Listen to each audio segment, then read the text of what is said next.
Welcome to the Progression Health Podcast. I'm here with Brad Miles. Brad, do you want to introduce yourself to the listeners?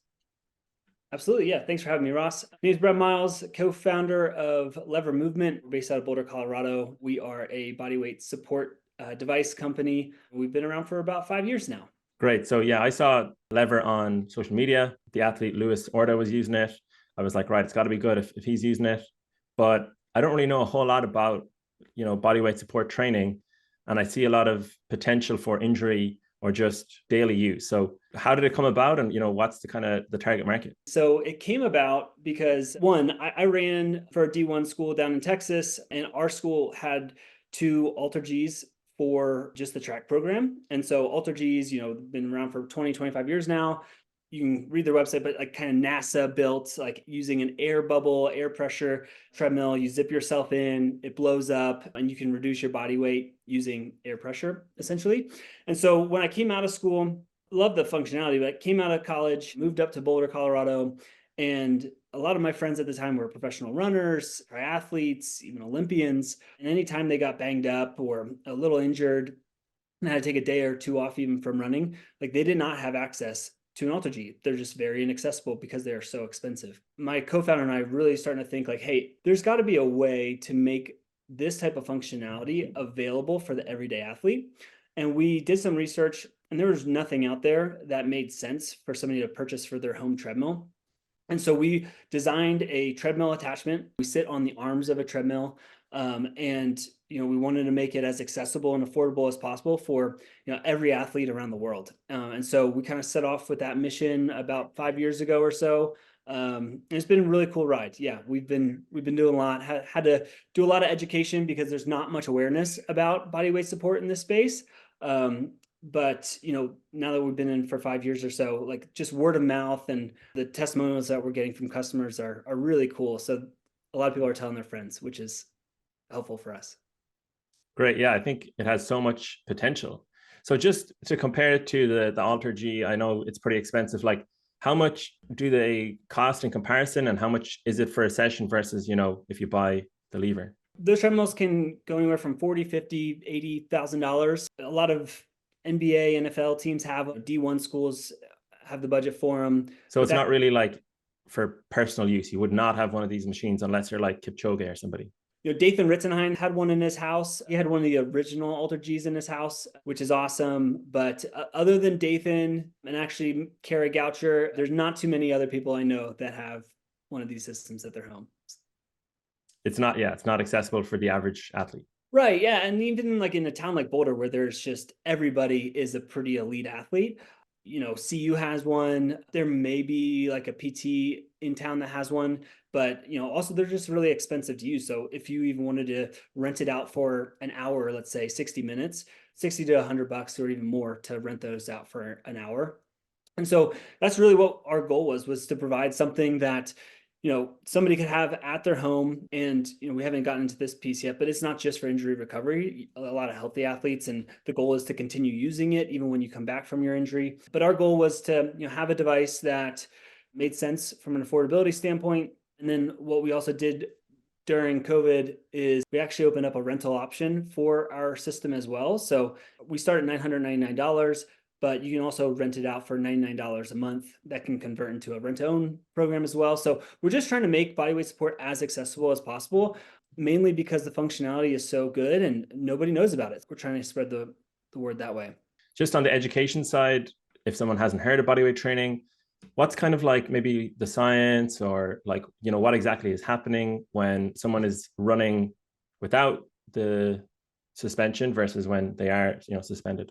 The reason why bodyweight support is really beneficial is because, if you go out for a run, there's the swing and the stance part of a running phase, right? And so, swing is when your foot's in the air essentially, and stance is when you're on the ground. And so part of the stance, there's ground reaction forces that come with it. There's a horizontal ground reaction force and a vertical ground reaction force. That vertical ground reaction force can really is a significant factor that leads to a lot of injuries. So when you're running, your vertical ground reaction force is 3 times your body weight on average. So, that can be depending on speed too. So like 2.5 up to 5 times your body weight. So if you take somebody like me, 150 pounds, I go out for a run, every single time I'm stepping on the ground, it's 450 pounds on that 1 foot. And so you can just extrapolate that over a 60-minute run. That's a lot of weight that you're putting on each foot. And so going back to it, body weight support reduces your body weight while you're exercising. And so it's taking a bit of that impact off of every single step that you're taking. And the neat part with it too is, when you reduce 10, 15, 20% of your body weight, some niggles that you have that are you think are just kind of common running niggles that you want to run through actually just completely go away when you're reducing 15 to 20% of your body weight. Interesting. Wow. So kind of like isolates the training to the cardiovascular system as opposed to the physical body itself. Like you're training your heart more and less your joints and muscles. Yes and no, right? So train your heart more if you are running faster. If you're running faster, your heart is going to be trained more. One of the things that interesting about body weight support, though, is if you reduce 10% of your body weight while you're exercising, so at 90% body weight, you are running 30 seconds per mile faster at the same effort. Example we talked about before is 7-minute mile pace outdoors translates to 630 per mile on with body weight support at 90%. So your heart rate's going to be the same at both of those paces. You're actually training your heart to go slower in a way as well. Would you be more economical? You'd be more efficient? Is that kind of the main benefit there? Training your heart to go slower? Yeah, so a lot of it is around that.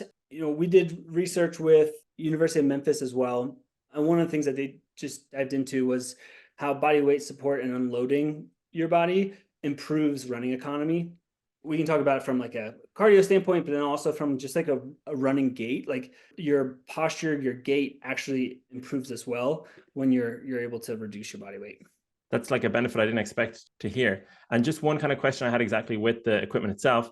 I saw someone comment online about like arm swing. Is the technique, for example, just running freely on the road versus running with the support, is it changed at all? Yeah, as far as your arm swings go, so the neat thing with what we've designed into our product is where the bungee connections are from in the front and the back crossbar, those adapters can slide across the front crossbar. I was talking to somebody even yesterday, they said like, it took me like 2 to 3 runs to figure out where I needed those adapters to be on the front and back connection points. But once they dialed that in, there was no impact to arm swing. So, it's one of the things that you have to kind of tweak a little bit as you go. But, once you dial it into yourself specifically, it should be just as natural as you are running outside. Totally. Yeah. And 2 to 3 runs is like very reasonable. That's not much at all, So I'm someone who's not particularly experienced with treadmill running. What is the carryover effect? What's the difference? Impact forces, kind of a little bit of science behind it. What's the difference between running on the road versus running on a treadmill and especially using lever? As far as like treadmill and road goes, I feel like people could go back and forth with what's better, what's worse for you. I know people that if they run on a treadmill, they get injured. And so they don't run on a treadmill. You can say that for both ways, right? Like, I don't think there's a one size fits all with treadmill running or outdoor running. What I would say though, too, is it's some of those same people that get injured on a treadmill that they can actually use our product and run on a treadmill because they are reducing, like, again, going back to ground reaction force, they're reducing the impact and the load on their joints while they're exercising on the treadmill. I specifically enjoy the treadmill just because you can dial in like the workout that you're looking to hit. I'm not a huge fan of treadmills if you're just going out for, your 8-10 mile like easy run. But if I can really like dial in a purposeful run on the treadmill, whether that be, crazy incline running and doing like intervals on that, or even some speed work, I do prefer the treadmill for those purposes. Interesting. Yeah. It's like you can almost run an experiment on yourself or keep the variables very specific, very controlled, and get a much more effective workout with also that lower impact to the joints, which is a huge benefit. Is there any cost to using kind of lever or a treadmill, like missing out on those forces that might kind of strengthen the joints or the muscles? First things first is I want to make sure that we're not saying that you should do all your runs with lever. Like, we actually have had people that do that. They will probably bonk a little earlier, right? Like at mile 10 or 11 out of like 13, like they just around that time period, like they feel their bones, they feel their muscles. And it's because they didn't develop that impact on the roads. So for us, I'm probably a great example of it. Like I'm getting ready for a 60K ultra here in a couple weeks. I'll use our system for very specific, either for very specific workouts or like recovery runs to increase my run mileage as well. And so like doing some doubles with our system, I'm using it very specifically, but like it's very important to be out running on the roads, right? Just so that you continue to get the also the good impact that you need to get. With your own running, and you had a really great post on your website about your process going through injury, and you actually won a race, which was very, very interesting to see. But when do you use lever? When's the best time for you to implement using the product? Just touch on like that race from last summer real quick. I have been a very healthy athlete most of my career. The only injury that I have gotten was like a running injury, was a stress fracture my sophomore year of high school. And then so from sophomore year of high school, I ran all the way healthy rest of high school, all the way through college. And then after college, I became a professional triathlete for a couple of years, stayed healthy that whole period, and now kind of doing more ultra stuff as well. And so I've had a very, very healthy, decade, 15 years of my life. And this summer was the first time that I actually experienced like a setback due to an injury. And I had like jumper's knee is just like the common term for it, right? So I was 6 weeks out from my ultra marathon, got jumper's knee. I was having a really tough time even going out for a 1/4 mile run. So I took a couple weeks off, did some biking during that time period, and then worked with a PT, just had to develop a plan to come back. And so I used our system a lot in that comeback plan. And I realized really quickly I couldn't do 2 overground runs at the same time, like back-to-back days, I should say. So if I ran overground, on a Monday, I could not follow that up with another overground run. I had to use the lever system, go for a bike ride, and keep up my mileage that way. And so I thought I was going to have to disqualify myself, essentially, like completely not be able to withdraw myself from the race. Two, yes, getting to the starting line, not only the starting line, but like actually winning the race, which was like crazy. So it was a 50-mile ultra in Leadville. So I think that shows you a bit about like just the power of bodyweight support too, of like, I would not have been able to get the mileage that I would have needed to even finish that race last summer. So now that I'm healthy though, kind of fast forward 6 months, I'm using it essentially 2 to 3 runs per week. Good example, Monday, I went for an 8-mile run in the morning. I followed that up with like a 4-mile lever double in the afternoon. And then, today I did a trail run, 12-mile trail run outside. Tomorrow I'll do a lever recovery run and just light 6 to 8 miles or so. And then I'll go for another like light day on Thursday, do my long run on Friday, and then follow that up with like a lever recovery run either Saturday or Sunday. So I'm using it, like I said, 2, 3 runs a week. And it's just to keep the mileage high, but also more than that, just to make sure that I can keep building throughout this training block rather than like get worn out at some point. It's really cool, just your body's ability to recover really quickly after doing a lever run. That's how I'm using it. Would there be any situations where you would ramp up your use of lever? Or I know the suspension goes up to the support goes up to 45 pounds, where you would alter kind of how much you lean on it? So I've just been running again for about 7 weeks or so. I did a high rocks competition in November. So I did very little running, like maybe 20-ish miles a week with like the weight training that I needed to do to get ready for high rocks. I leaned on like lever specifically a lot more in December to get that mileage ramped up to that 60, 70 miles per week quicker than I could have if I was just doing like full body weight runs outdoors. And then when you mentioned like the 45 pounds, when you're healthy, 10 to 15% reduction of your body weight is like really all you should be doing.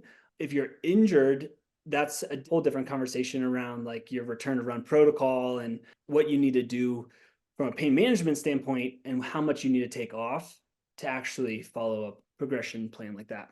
Got it. So it really kind of depends on the situation, how much you use it. And actually, just I'm thinking of myself. So I'm just tapering for a race in 2 weeks.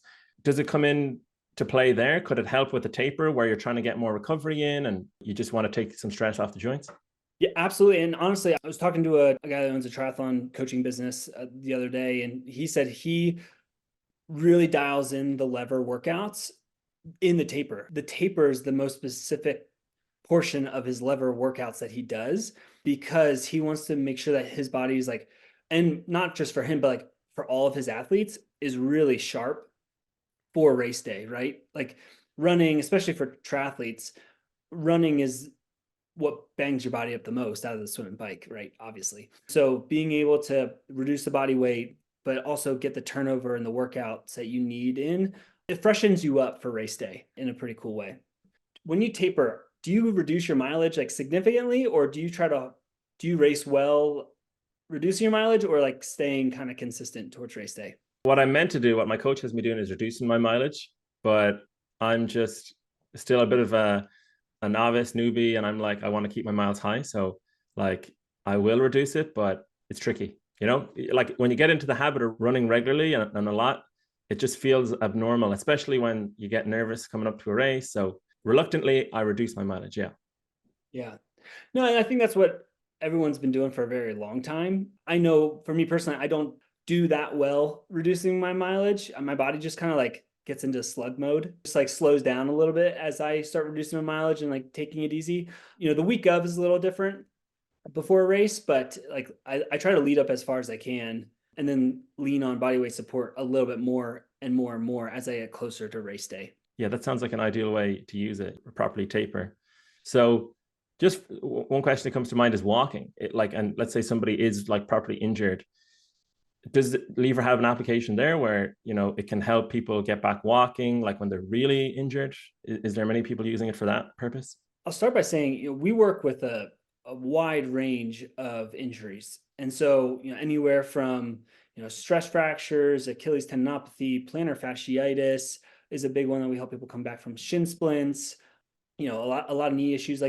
And then we work with a few, doctors and physical therapists as well that are specific with like hip replacements or even like knee replacements. And so we work across all different types of injuries and surgeries and kind of comeback plans. So, it doesn't matter whether you're walking or running, like the application of bodyweight support still stays the same. And honestly, it's even more, not more important, but it's very important for, especially like coming back from a hip or like a knee, to start the moving process again so that you don't spend too much time sitting on a couch, right? Or just like being very lethargic. It allows your body to start moving again and increasing like that healing process for it. Totally. Yeah. I actually just had this conversation with a client today where the client was like, I'm feeling sore. Will I give it a rest? And I'm kind of like, no, let's figure out a way to modify and keep training, because it will speed up the recovery process. So who is kind of like the ideal sort of client or user of lever? Like, who is it designed for in mind? Yeah. So ultimately it was designed to be an accessible and affordable way to do bodyweight support, right? Across all customer bases. But I'd say very specifically in the last few years, we've been working with individuals at their homes. Like they have our unit at their home, treadmill set up. So a lot of Ironman athletes, a lot of marathoners. Talking to a guy the other day, he's been using our product for 3 years now, and he's 63 or 64 years old, and he's still wanting to hit some marathons, right? And he views it in the way of like, just by keeping his body moving and active, it gives him the opportunity to have longevity in the sport than if he like takes a setback. He even told me, he's like, if he gets a setback now at 63, 64 years old, it really takes the fitness out of him. It takes a lot longer to build back up. And so he's using our system a lot just to stay as consistent as he possibly can get, like throughout the year. So like, that's a great example of someone that we're working with that's, still wants to see a lot and expect a lot from their body at 63, 64 years old. Wow. Yeah. Just staying consistent as you get older. That's the key to fitness. So just with the 45 pounds that the suspension can provide, like why 45? And then you mentioned the numbers of like 10 to 15% is kind of the max. So can you just explain a little bit of the thinking behind those numbers? So early on when we got started, we felt very safe in all the testing that we did, that 45 was the max weight that somebody should take off. Now you can take anywhere from 0 to 45 off, right? So it's a sliding scale there, but the 45 limit we set, when we started the company, essentially, just because that was the safest resistance from the band, for the shorts, for just our whole system setup. That actually is one of the things that we are working on right now, is to increase that weight. And we're looking at a few of those variables that I just mentioned and increasing the strength of those to be able to reduce more body weight. And then as far as like the 10 to 15% that you mentioned, those are specifically there for like if you're healthy and you're wanting to use lever for performance purposes. If you take more than 15% of your body weight off, like, and you experience that for yourself, like you'll absolutely be able to tell, like, I'm at 10% or I'm at 20%. 20% is a lot more bouncy. You're not having to work as hard.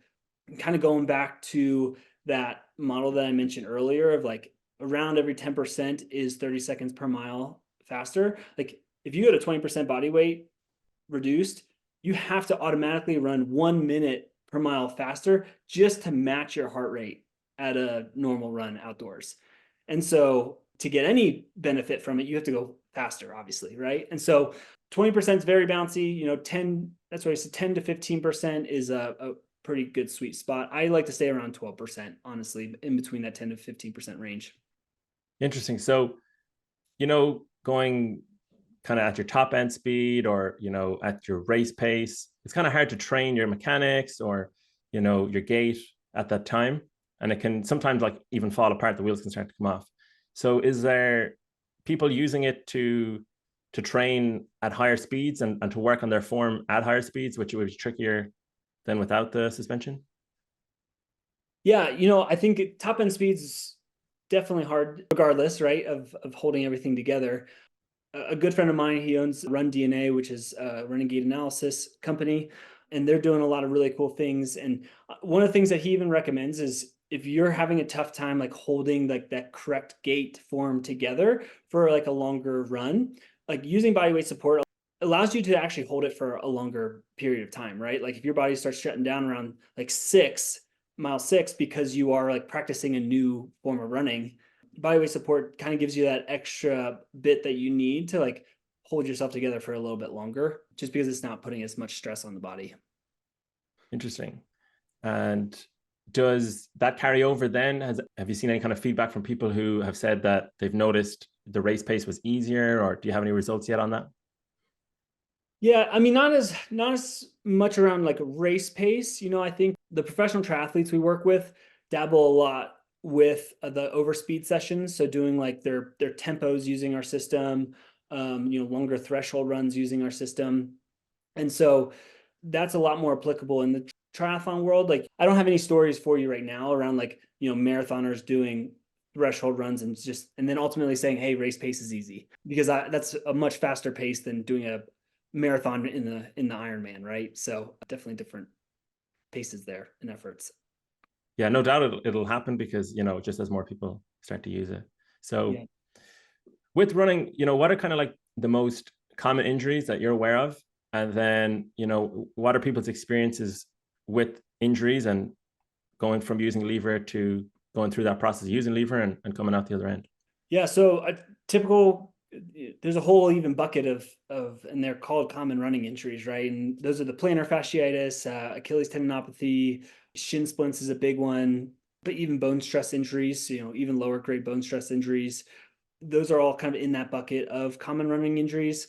And honestly, some of those are just like really, talk to people that like they would almost rather have a stress fracture than like deal with plantar fasciitis or Achilles issues, because they just last for a really long time and they're tendon based. And so you just don't know how almost to get rid of them sometimes, right? Because they're just really nagging and they take a long time. We have specific return to run protocols for plantar, for Achilles issues that people can follow and progress through a pain-free progression to come back from like Achilles and plantar. Friends of mine, Dom Scott, she's a couple-time Olympian, has moved up from 10K kind of more to marathon paces now, but or races now. But early, this was a handful of years ago, but she had a stress fracture and she used our system specifically to come back from that stress fracture. And then within 3 months of her return to run, she raced a 10K and set her 10K PR by about like 17 seconds. And so that's somebody that's already been in the Olympics twice and is already racing at the top of the world like twice. And after all that, she set a PR in the 10K 3 months after injury. that's one story. Another one's like Flora Duffy, who won the Olympic gold medal in the triathlon. She was really banged up leading into the Tokyo Olympics, and she used our system specifically to get the run volume and the turnover. I think she even had a quote that said she used our system for every single run, like leading up in that portion towards Tokyo. And then in Tokyo, obviously I just said she won the Olympic gold, but she set the fastest run record in the 10K for the triathlon as well. And so those are obviously very elite level examples, but we see that across our customer base as well, with people that are coming back from different injuries and wanting to still race the Chicago Marathon or the Boston Marathon, and being able to do that and actually perform really well at those races. Wow. So it's a lot of potential for, I feel like, you can't say for sure, but I feel like speeding up recovery, but it's going to be individual.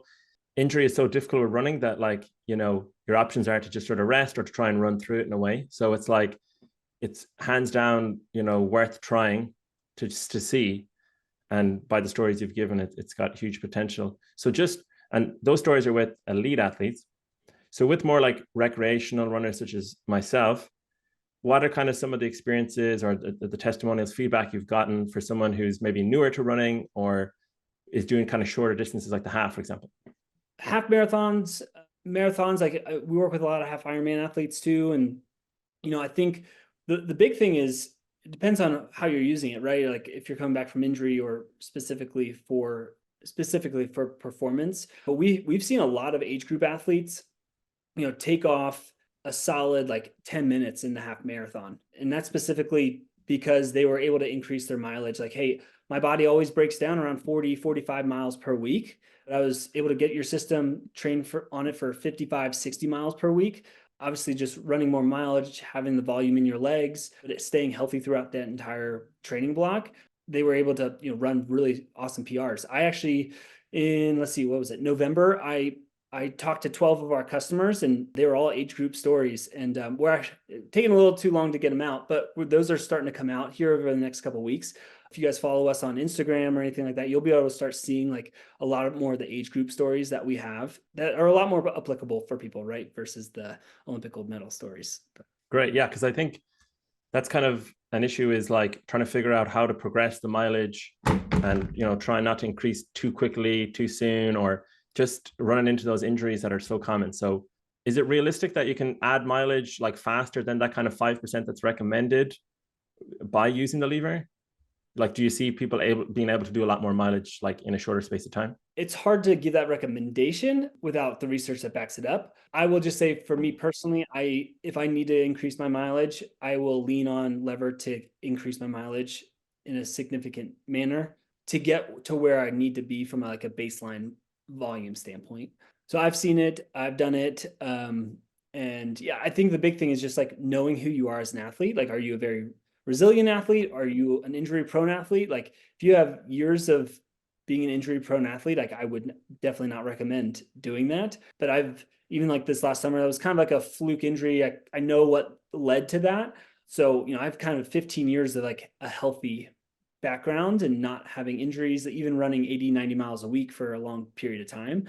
From a risk standpoint, I'm okay taking that risk. But yeah, if you're an injury prone athlete and consistently see injuries at like your higher end volume, weekly volume, I wouldn't risk it as much. Yeah. You don't want to bite off more than you can chew. So just with like health professionals such as myself, personal trainers, physical therapists, do many health professionals use lever with their clients? Yeah, so we just kicked off an initiative to work with some of the PTs that we work with and set them up as demo centers.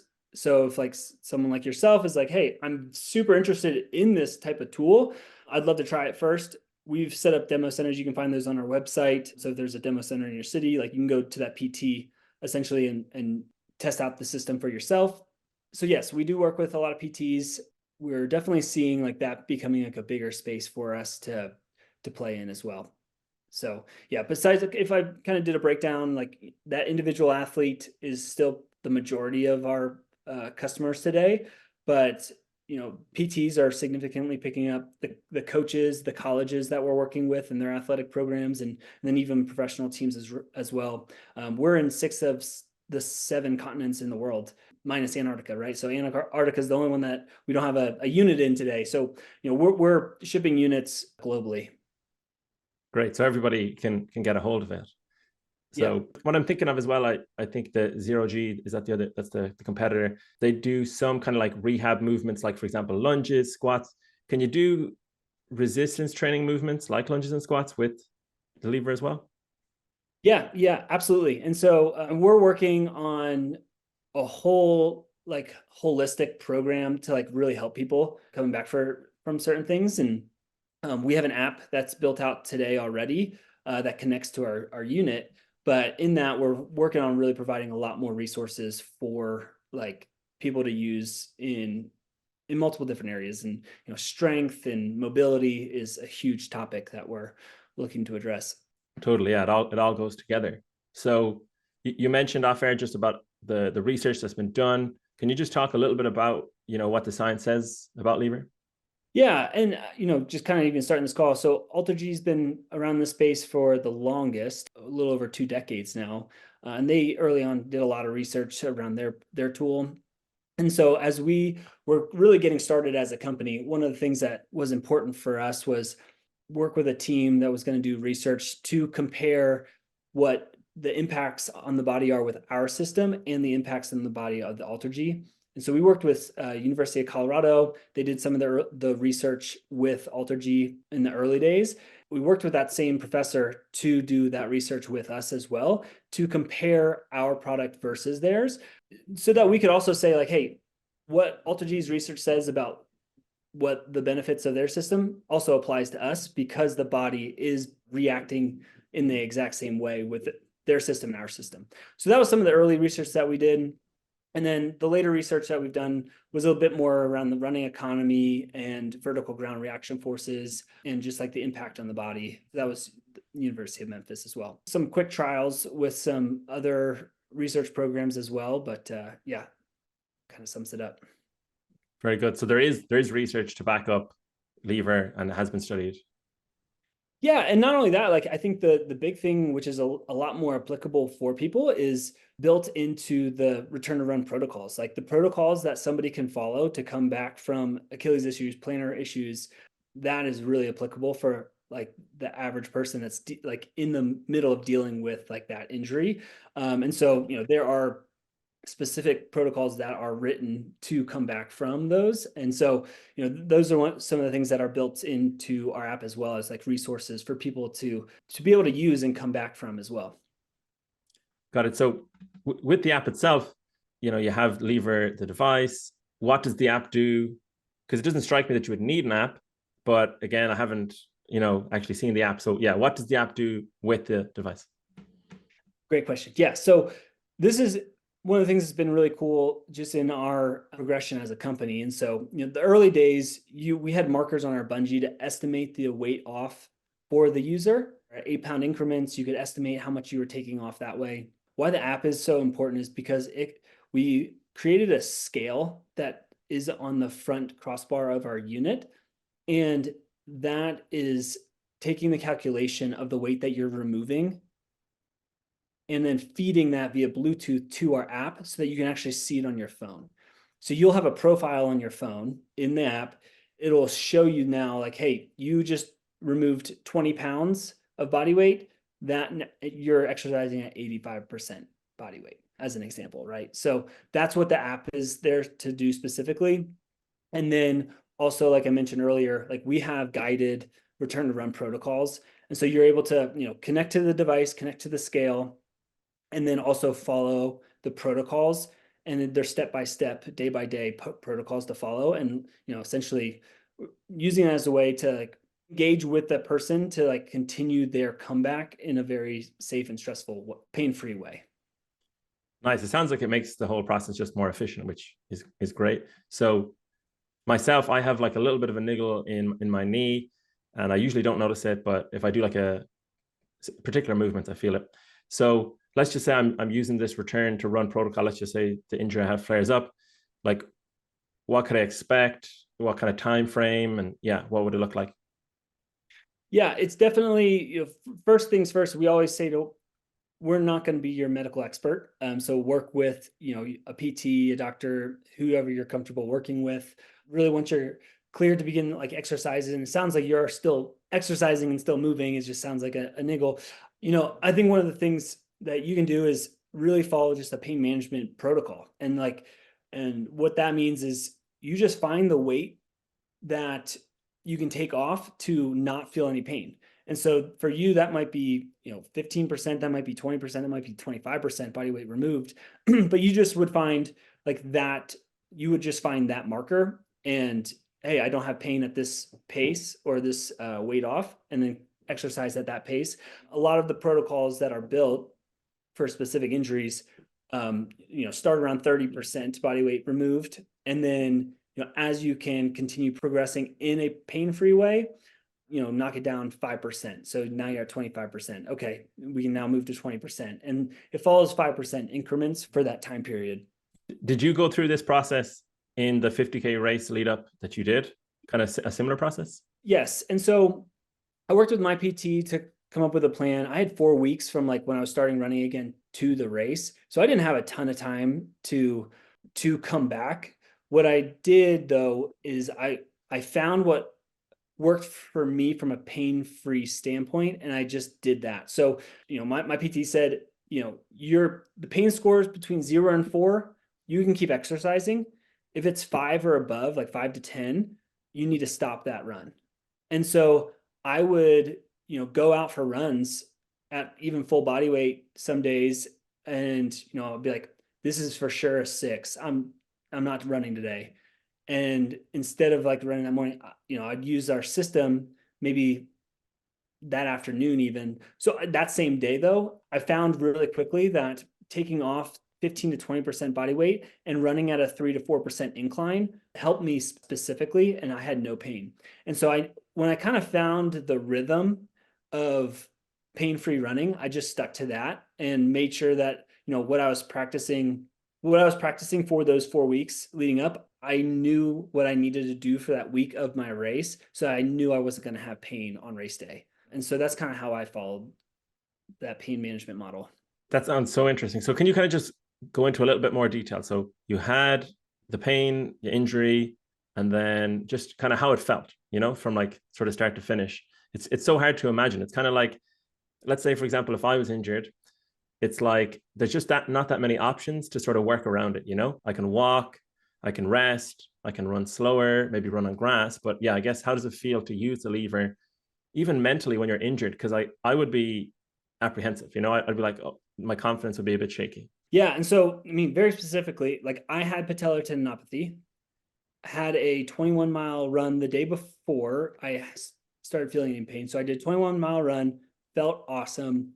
The next day, woke up in the morning and I had a tough time even like stepping on my left foot because my left knee was just in pain. It was kind of the first time I felt it. So I was just like, okay, this is interesting. I'm still going to go and attempt my run today. And so I went to a trail and, I attempted to go for a run, a quarter mile in, I just shut it completely down and walked back to the car. And I was like, I can't run at all. Worked really quickly with like a PT. I was just like, hey, this is what's going on. I have no idea what's going on. And so it really got to the point of like, okay, let's take 2 weeks. Let's ride the bike. Let's do things that we know is not going to hurt it. Then let's start bringing in a few runs to just see if this race is a potential, like is still potentially on the calendar. Very early on. So I let 2 weeks go of like essentially no running. I did a few bike rides in that time period. And then after 2 weeks, I just started introducing some runs and finding out what worked. I still felt pain at a 1% incline, taking 20% of my body weight off with lever. And so I went from just through trial and error, I went 1% and I just started inclining the treadmill. And I realized that a lot of the pain was coming from partly like overstriding a little bit too. And so doing some incline shortened my stride and had my foot land like perfectly underneath me. Right. And so that was using lever. You're able to work on your technique. Yes, I used lever, worked on my technique, found what worked. And so when I found what worked, I did as much as I could outdoors as well, like in that same manner. Like I would just do hill runs. And I did a few things that probably like my PT wasn't a huge fan of, but I knew I needed, like, if I wanted to have a shot in this race, like I did a 30-mile long run outside in the mountains, like just knowing I was going to go pretty much climb as much as possible and then just take the downhills essentially like stairs, right? Like just take them easy down.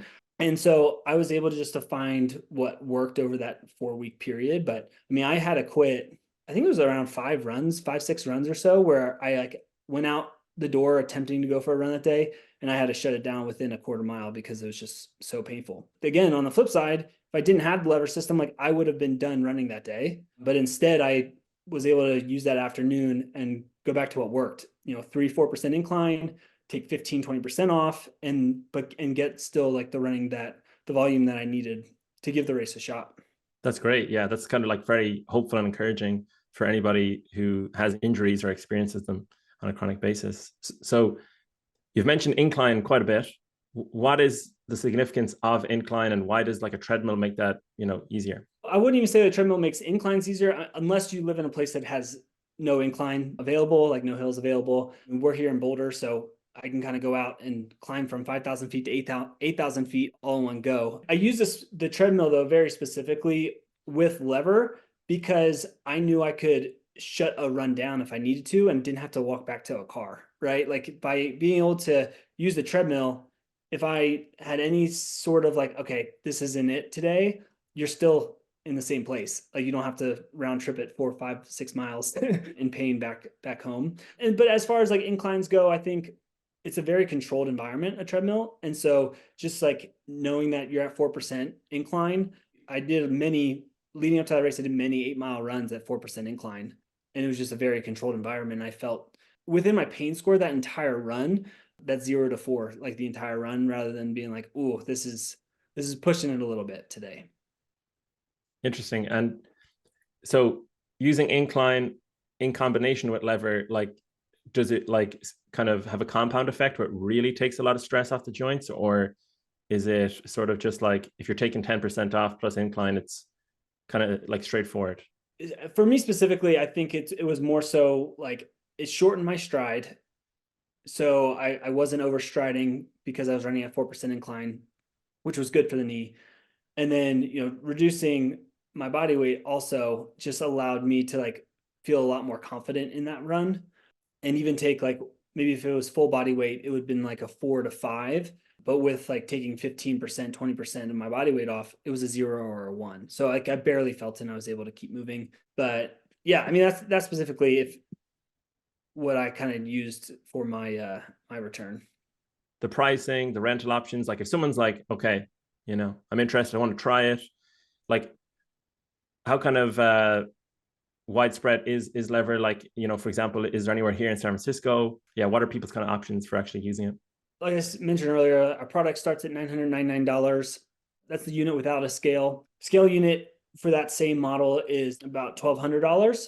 And so you can either purchase it outright that way. We've also in the last couple of months have come out with a backpack version of our unit. So I guess it's kind of important to mention on your podcast here, one of the reasons why we designed the product the way we did is because we wanted people to be able to travel with it and also have it very easy to set up at their house. And so the whole product weighs less than 10 pounds. It comes in a transport bag. Our lever up units, like it's 4 different pieces. It clicks into each other and you set it right up onto the arms of a treadmill. You can be running on the system within 2 minutes. So it's a really easy setup process. Over the last couple of months, we developed Lever Go Plus. You can see that one on our website as well. And that's a backpack unit. And so instead of 10 pounds, that one's 8 pounds. So a little bit lighter, but it fits into a backpack. And if you want to think more of like a telescoping model, it actually just slides out. So it's all in one piece. And then it slides out and clicks into place and again, sits on the arms of a treadmill. I mentioned earlier, like we work with a lot of triathletes, and a lot of especially our professional triathletes, like are traveling all the time. They used to travel with the Up Plus, which is still great. It's 10 pounds, looks kind of like more like a duffel bag kind of model. They were able to still slide into like their bike bags and stuff that they traveled with. But this backpack model just brings it to a whole nother level of just the mobility of it, and super light, really sleek. It's been a great version for like athletes as well as like coaches as well. If coaches want to travel with the unit for their team, that's been pretty cool. So the Go Plus unit is $1,449, $1,449 as well. But we have the rental options for the Up units, and that starts at $99 a month. Just what I saw on your site is the pants. Is there specific pants you wear when running, or how does it kind of clip in? We manufacture our own pants. They're more like Nike, kind of like half tight, not Nike, but they're half tight material. You can strap yourself into them, all based off of a pulley system. And so, unlike Ultra G, rather than being like zipped into place, like our unit, since it's pulley based, allows you to still have free range of motion on the treadmill, which is really nice because it just feels a lot more like a natural running motion. But a pair of shorts comes with our system, and so that's included in that price point. It's in the price points that I mentioned. Nice, cool. That's all my questions, Brad. Thank you so much for your time. Is there anything we didn't get to cover, or any kind of final message you have?